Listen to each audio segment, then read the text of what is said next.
نحن نودع عاما ونستعد لاستقبال عام جديد. التقينا وافترقنا، تعاهدنا ووفينا أو نقضنا، وبرغم رحيل تلك السنة تبقى في عقولنا وقلوبنا أشياء لن ترحل.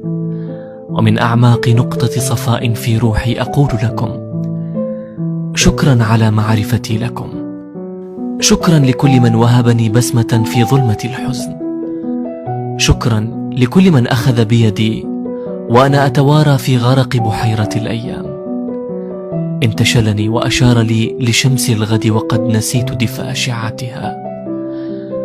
شكرا لكل من ذكرني بقصد أو بدون قصد، بخير أو بشر. شكرا لكل من صلى وعندما انتهى ذكر اسمي ودعالي. شكرا لكل الذين أحببتهم بصدق وأحبوني، ولكل أولئك الذين أحببتهم ولم يحبوني. أما الآن فعذرا، عذرا إن قصرت في حق شخص منكم أو أخطأت، عذرا لقلوب أحبتني في غفلة مني ولا أعلم أهي راضية عني أم ساخطة علي لفعل جهلته أو تقصير تماديت به. ها قد مضت سنة أخرى، مضت سنة ولم أخبر جميع من أحببتهم أني أحبهم. مضت سنة وأنا أتوكأ على الأيام وأهش بها على ربيع الأمنيات.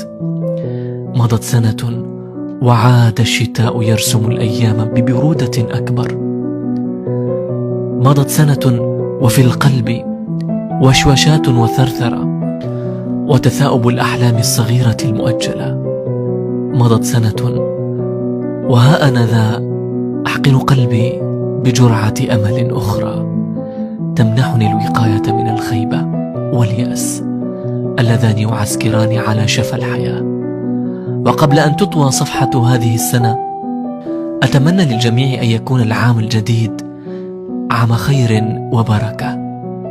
أحب أن أقول لكم أنكم ما زلتم على قيد الذاكرة، وأنكم قد رسمتم في حياتي تفاصيل يصعب نسيانها.